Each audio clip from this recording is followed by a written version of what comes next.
Depois do rebaixamento por uma agência de investimentos, Presidente Dilma convoca reunião de emergência e pede pressa no ajuste das contas. Joaquim Levy diz que pagar um pouquinho para sair da crise é investimento. A agência que rebaixou o Brasil tira grau de investimento também da Petrobras. Polícia Federal faz buscas na casa de jogador pentacampeão. cientistas descobrem novo ancestral do homem. Na série especial, as doenças da lavoura do fumo e o coral dos fumantes que perderam a voz.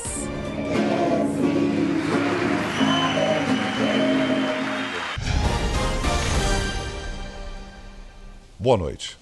11 homens responsáveis por gerenciar o dinheiro da maior facção criminosa de São Paulo foram presos hoje. Eles faziam uma reunião em um condomínio de luxo no interior do estado para prestar contas do dinheiro ganho com o tráfico de drogas.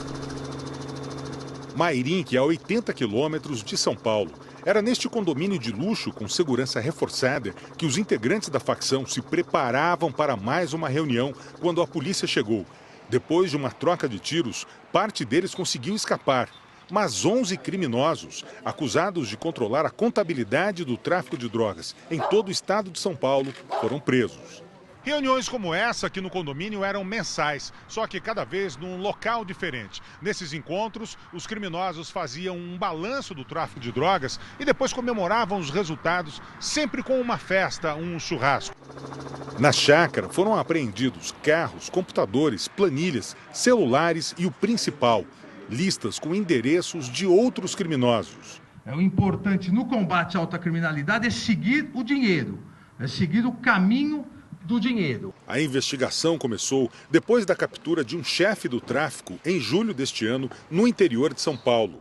Na ocasião, a polícia também apreendeu a maior quantidade de cocaína e pasta base já registrada este ano no país, 2,5 toneladas. Uma operação da Polícia Federal descobriu um esquema que desviou 60 milhões de reais das loterias da Caixa Econômica Federal. O ex-jogador Edilson, pentacampeão mundial pela seleção brasileira, é um dos investigados. A Polícia Federal prendeu 13 pessoas envolvidas na fraude, 6 delas em Goiás. Outras 22 foram obrigadas a dar esclarecimentos. Alguns são funcionários do setor de loterias da Caixa Econômica Federal, além de gerentes de agências. A fraude do pagamento dos bilhetes não diz respeito ao sorteio, mas sim à validação irregular dos bilhetes de loteria. Nem sempre um ganhador de loteria aparece para reclamar o prêmio. O volume acumulado só no ano passado chega a 270 milhões de reais. A quadrilha montou um esquema para sacar esse dinheiro. Com a participação de funcionários da Caixa, eles falsificavam um bilhete ganhador e depois resgatavam o prêmio. O esquema teria causado um prejuízo de 60 milhões de reais e tinha a participação de pessoas em 5 estados e mais o Distrito Federal. Uma delas seria o ex-jogador Edilson, que passou por vários clubes grandes de futebol e foi pentacampeão mundial com a seleção brasileira. A polícia apreendeu carros e peças de computador na casa dele, no bairro Nobre de Salvador. Pelo que a gente apurou até então, a participação dele era, a princípio, uma participação de menor importância. Ele utilizava a influência que ele tinha para chegar em gerentes do relacionamento dele e aliciar esses gerentes para que eles passassem a integrar o esquema. A Caixa Econômica Federal disse que ajudou nas investigações da polícia e mandou afastar os funcionários envolvidos. O advogado de Edilson disse que o ex-jogador foi surpreendido pela denúncia. Ele prometeu se apresentar espontaneamente à Polícia Federal. Seguranças da empresa que gerencia os trens do Rio de Janeiro agrediram um rapaz suspeito de pichar uma estação. Eles resolveram usar o spray para pintar o corpo do jovem como castigo. Tudo foi filmado. Milhares de pessoas passam todos os dias por essa estação de trem na zona oeste do Rio. As pichações se espalham pelos muros e plataforma, mas pouca gente testemunhou as cenas de abuso de poder na noite da última terça-feira. Se pichar no prêmio, vai tomar outro pau. O rapaz, surpreendido pelos seguranças da Supervia, é agredido com a mesma lata de spray que usou para pichar as instalações. Isso aí, tu vai levar para teus amigos lá. Quem passava na rua e olhava a cena também foi intimidado. Oi, mano, tá olhando aí? Qual a ideia? A agressão continuou até a lata de tinta acabar. Tudo foi filmado pelos próprios agentes. No final, o jovem levou um pontapé e foi liberado, com a recomendação de dar um recado para outros pichadores. Agora tu vai chegar lá na tua rapaziada, vai falar assim, aí, o que eles fizeram comigo? A vítima não foi identificada. A Supervia divulgou uma nota dizendo que vai apurar o caso e que 26 trens foram retirados de circulação esse ano por causa das pichações. A Comissão de Segurança Pública da OAB afirmou que os seguranças da Supervia não têm poder de polícia e condenou os abusos cometidos. Irregularidades flagradas nas estações deveriam ter sido reportadas à delegacia mais próxima. Há pelo menos o crime de lesão corporal e o crime de constrangimento ilegal.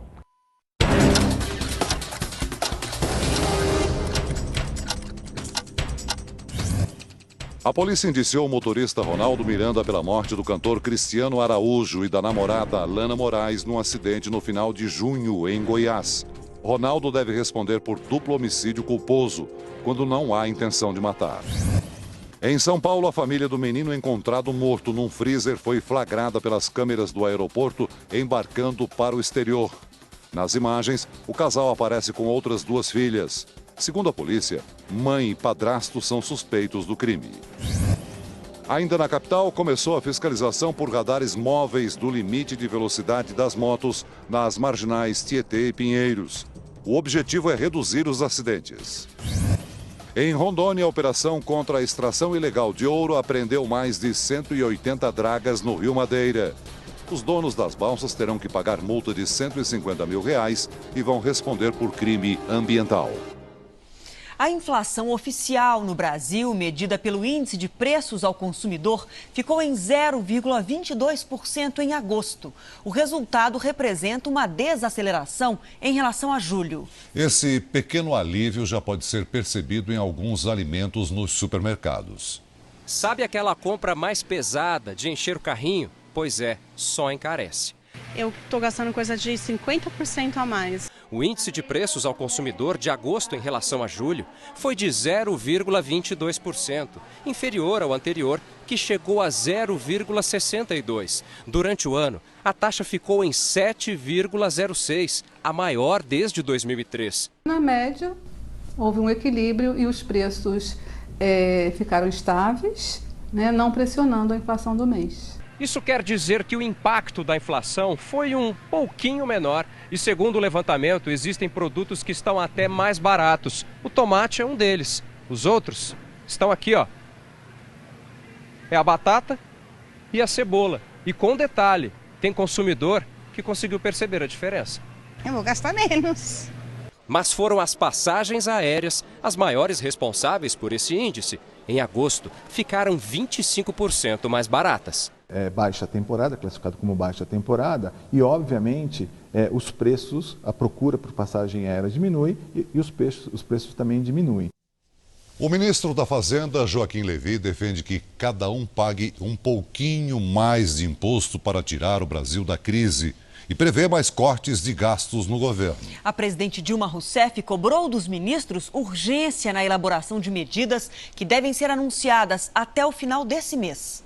A notícia de rebaixamento da nota de crédito do Brasil levou a presidente Dilma a convocar uma reunião de emergência esta manhã com o núcleo central de governo. E ela ouviu uma análise realista da situação. O dinheiro dos investidores estrangeiros vai minguar e o Brasil terá mais dificuldades para sair da recessão. A presidente determinou urgência na definição de medidas para corrigir o rombo no orçamento de 2016, uma das razões para a perda do selo de bom pagador. Mas uma entrevista convocada pelo ministro da Fazenda para a tarde de hoje frustrou as expectativas. Joaquim Levy não adiantou nenhuma das medidas em estudo, seja para corte de despesas ou para aumento de arrecadação.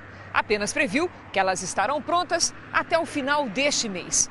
O ministro avaliou como precipitado o rebaixamento da nota do Brasil, mas apontou um aspecto positivo neste episódio. Para Levi, o rebaixamento cria um estímulo adicional para a correção de rumos nas contas públicas. Em resposta às cobranças por mais cortes de gastos, principalmente vindas do PMDB, o ministro repetiu 8 vezes que o governo já cortou 80 bilhões de reais nas despesas não obrigatórias do ano que vem e está disposto a cortar mais. Mas Levi não vê saída para a crise sem um imposto de transição, que ele chama de ponte fiscal. A gente não deve ser vítima de uma miopia na questão dos impostos. Se a gente tiver que pagar um pouquinho de imposto para o Brasil ser reconhecido no mundo inteiro como um país forte, eu tenho certeza que todo mundo vai querer fazer isso. Se precisar pedir à sociedade, às empresas, às famílias, que elas também façam um esforço adicional para ajudar o Brasil a chegar onde tem que chegar, ser visto como um país forte no mundo inteiro, eu tenho certeza que a presidente Dilma vai fazer a proposta e vai dizer o que a gente precisa fazer e liderar essa discussão da votação do orçamento já completo no Congresso. No Congresso, esse rebaixamento da nota de crédito do Brasil deu munição à oposição, que voltou a falar de impeachment. Para Aécio Neves, presidente do PSDB, o erro do governo vem de antes mesmo das eleições. Já no primeiro semestre do ano passado, de 2014, nós já tínhamos uma queda de receita em relação ao primeiro semestre do ano anterior, do ano de 2013, o que por si só já justificaria uma reorganização das despesas públicas, obviamente com a sua contenção, o que fez a presidente da República ampliou os gastos. Os petistas minimizaram o rebaixamento do Brasil e apresentam sugestões para o país driblar a crise. Nós estamos defendendo a tese de que o governo cobre tributos do andar de cima, em especial a tributação sobre lucros e dividendos. Na Câmara, uma frente de 8 partidos aproveitou o mau momento da economia para lançar uma campanha pró-impeachment. Acusado de incentivar a aprovação de projetos que aumentam os gastos do governo, o presidente da Câmara, Eduardo Cunha, negou responsabilidade do Congresso pela crise. Para o senador Renan Calheiros, a melhora do cenário econômico passa por propostas que diminuam gastos públicos e aumentem a confiança dos investidores. Avançar na regulação, nas reformas estruturais e preservar o interesse do país. Eu acho que isso tem que unir a todos nesse momento. E o mercado reagiu com mau humor ao rebaixamento da nota de crédito do Brasil. Hoje, a Petrobras também perdeu o grau de investimento pela agência Standard & Poor's. 24 horas depois da agência de risco Standard & Poor's retirar o selo de bom pagador do Brasil, a Petrobras seguiu o mesmo caminho. Outras 30 empresas também foram rebaixadas. Com a queda na escala de crédito, o Brasil passou a ser motivo de desconfiança no exterior. A reação do mercado financeiro mundial foi imediata e a moeda norte-americana voltou a subir. Se eu estou com o meu nome negativado, alguém quer emprestar para mim? Não. Quem emprestar, vai emprestar cobrando bem mais, porque o meu risco para ele é maior. É a mesma coisa que o Brasil está passando agora. A Bolsa de Valores de São Paulo teve queda de 0,33% hoje. Depois de bater em R$ 3,90, o dólar fechou o primeiro dia, depois do rebaixamento, a R$ 3,85, alta de 1,34%. Nas casas de câmbio, a moeda para os turistas já é negociada a R$ 4,25. Os brasileiros vão comprar menos do que é produzido no Brasil. E nós vamos vender mais para que os gringos comprem o que nós produzimos. A Standard & Poor's é uma das 3 maiores agências de avaliação de risco do mundo, mas também pode falhar. Este ano a empresa foi multada em mais de $1 bilhão por não alertar os investidores sobre a crise imobiliária nos Estados Unidos em 2008. O Brasil ainda mantém o grau de confiança nas outras 2 agências, mas para os especialistas, o futuro não é animador. Quanto maior a dívida e maior a taxa de juros, mais você vai pagar. Como essa conta é repartida por todo cidadão brasileiro, todo mundo tem que pagar. Um pedido de vista do ministro Teori Zavascki do Supremo Tribunal Federal adiou mais uma vez o julgamento que pode descriminalizar o porte de maconha. Na sessão de hoje, os ministros Edson Fachin e Luiz Barroso acompanharam o relator Gilmar Mendes, que votou pela liberação da droga para uso pessoal. Bichos que parecem humanos e as cidades turísticas brasileiras que guardam uma ameaça para visitantes e moradores. São os destaques do próximo Domingo Espetacular. Olá, tudo bem? Nós vamos falar de uma armadilha escondida num dos lugares mais visitados do Brasil. Os buracos ficam na zona rural e, na maioria das vezes, estão escondidos pelo mato. Entenda como surgiram esses buracos que se tornaram um perigo para animais e crianças. E o depoimento de quem escapou da morte por pouco. O que você pensou na hora? Bichos que parecem agir como gente. Pode falar uma coisa? A Sofia até sorri. Esse cachorro parece emocionado. Os olhos estão cheios d'água. Mas será que é isso mesmo? E os cavalos sorriem quando estão felizes? Ou é só a imaginação dos donos? E você vai ver também. Beleza e saúde. Conheça os tratamentos mais modernos para manter as unhas sempre saudáveis. Os truques para quem quer parar de roer as unhas e não consegue. Até porque todo mundo com uma na boca, não tem jeito. E o terror das unhas encravadas. Olha quanto tempo a senhora fica em cima do dedão na sua pisada. Você não pode perder o nosso encontro neste domingo. É depois da Hora do Faro, hein? A gente se vê. Veja a seguir, nova espécie de ancestral do homem é descoberta na África. E ainda hoje, na nossa série especial, o trabalho infantil nas lavouras de tabaco expõe crianças ao risco de doenças graves e os casos de câncer em gente que trabalha com agrotóxicos do fumo. É que nem umas gotinhas de água, né? Vai pingando e pingando e vai fazendo mal para a pessoa.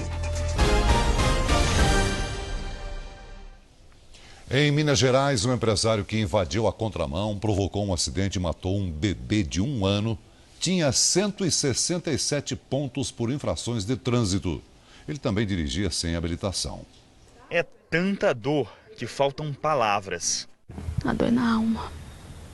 Mesmo muito abalados, Gisele e o marido fizeram questão de ir à delegacia. Não vai trazer meu filho de volta, mas eu vou fazer de tudo para que esse rapaz que ocasionou isso aí, ele pague por isso, entendeu? O único filho do casal morreu num acidente no final de semana. Davi Lucas tinha apenas 1 ano. O motorista que provocou a batida fugiu. Só ontem ele se apresentou à polícia depois do período de flagrante, no qual ele poderia ser preso. Alcimar foi ouvido pela delegada e liberado. Não estava alcoolizado de forma alguma, ele nem poderia estar alcoolizado, é certo, temos como provar. O empresário Alcimar Teixeira, de 48 anos, estava com a carteira de motorista suspensa. Soma 167 pontos por infrações de trânsito e ainda responde a 3 processos na justiça. Um deles por assassinato. O empresário é acusado de provocar a morte de uma jovem que passeava de moto aquática com ele. A moça morreu afogada em uma lagoa na região metropolitana de Belo Horizonte. Alcimar chegou a ser condenado, mas o julgamento foi anulado. Nós estamos no início das investigações ainda, vai depender das provas testemunhais e dos laudos periciais que vão ser juntados aos autos. Agora vamos falar de uma descoberta que pode mudar a história da evolução. Na África do Sul, arqueólogos encontraram uma nova espécie de gênero humano que estaria entre os primeiros ancestrais do homem. A descoberta mereceu uma comemoração especial. Pesquisadores encontraram ossos de pelo menos 15 hominídeos numa área arqueológica do país, conhecida como berço da humanidade. Eles acreditam ser uma nova espécie do gênero humano. Ela foi denominada Homo naledi, que significa estrela. O professor Lieberger explica detalhes do primata. A cabeça é pequena, do tamanho de uma laranja. O corpo é incomum, ombros como de macacos e membros superiores e inferiores que lembram os de humanos. Lado a lado, as semelhanças. Comparada à mão humana, o Homo naledi tem dedos mais curvados. Os pés têm tamanhos similares, o que sugere que o primata também caminhava A origem, segundo os cientistas, pode ser de pelo menos 2.500.000 anos. Especialistas do mundo todo classificam a descoberta como extraordinária. Algumas evidências mostram que o novo ancestral já seguia rituais semelhantes aos dos humanos. Os pesquisadores acreditam que a espécie Homo naledi tinha o hábito de enterrar os mortos. A descoberta também pode nos ajudar a entender a evolução entre os macacos e os homens. Uma família do Rio Grande do Sul decidiu embarcar numa aventura de 2.000 dias. Pai, mãe e 2 crianças vão viajar o mundo num carro adaptado com fogão, geladeira e até um espaço no teto para as barracas. Nas malas vai só o básico. O casal garante. Eles precisam de pouco para rodar o mundo com os filhos, a Sofia e o Caio. O mais importante não é o que estamos levando. O mais importante é o que a gente vai adquirir na viagem. As bagagens são tão reduzidas porque precisam ocupar o mínimo de espaço nesse Jeep. Aqui ainda tem que caber fogão, geladeira, mesa e bancos para a família se acomodar. Para dormir, eles vão ter que subir um andar. A barraca retrátil foi montada no teto do carro. Vai ser legal dormir aqui. A primeira parada será no Uruguai. Eles querem viajar por toda a América Latina para depois partir para a América Central, de onde seguirão para outros continentes. A viagem começa no próximo dia 20 e o carro está na oficina para aos poucos ganhar ares de lar. Em quase 2.000 dias, a Jane, o Guto e as 2 crianças de 5 e 8 anos pretendem rodar 180.000 quilômetros. Nesse tempo, os meninos terão uma escola pouco tradicional. As aulas serão ministradas pelos pais na casa adaptada. E a ideia é que as crianças aprendam com a cultura dos 100 países por onde vão passar. Além dos conteúdos que eles têm que receber na idade que eles estão, no ambiente escolar, isso eles não vão perder conosco, eles vão ter toda essa vivência, enfim, no mundo todo, com culturas das mais variadas, locais diferentes. Acho que eu vou ficar mais inteligente. Faz bastante frio no sul do Brasil nesta sexta, com alerta para chuva de granizo. Amanhã, o dia começa com 12 graus na Serra Gaúcha e à noite, os termômetros chegam a 0 grau. Já nas regiões norte e nordeste, faz calor. Em Palmas, 40 graus e 37 em Teresina. Uma frente fria ainda provoca chuva forte em parte do sul, sudeste e centro-oeste. Os temporais atingem principalmente Paraná, Mato Grosso do Sul, São Paulo e Rio de Janeiro. Faz sol na área amarela do Nordeste até o Norte e também da região Sul. Em São Paulo, a previsão é de mais chuva e amanhã a máxima é de 20 graus. Em Salvador, faz 30 graus. Em Brasília, 27. Em Porto Alegre, 18 graus. E hoje, choveu granizo em quase todo o Rio Grande do Sul. Amanhã, as pedras de gelo podem atingir Paraná, São Paulo e Mato Grosso do Sul. O granizo acontece quando a temperatura dentro da nuvem fica muito baixa e congela as gotículas de água. As pedras de gelo caem, não derretem por causa da atmosfera fria.